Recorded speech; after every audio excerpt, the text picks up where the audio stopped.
The Retirement Benefits Authority has rolled out its fifth strategic plan, which aims to double the sector's assets under management to 2.4 trillion shillings by 2024. Players in the sector, however, face a significant challenge in diversifying investments, with high-risk investments failing to generate high returns.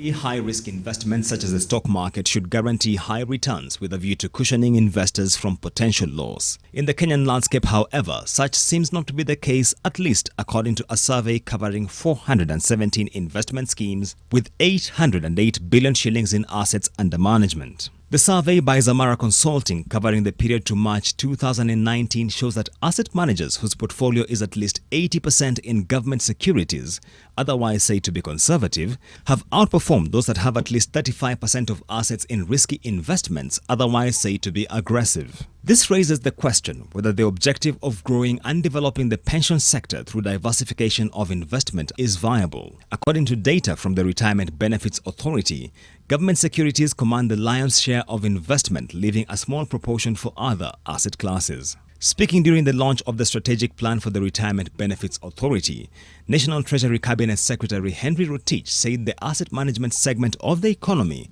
is pivotal in mobilizing capital towards driving the economy. We need savings of over 25 to 28% of GDP for us to grow at 10%. With the performance at the Nairobi Securities Exchange still subdued, it is unlikely that aggressive asset managers will realize returns which match their risk appetite in the near term.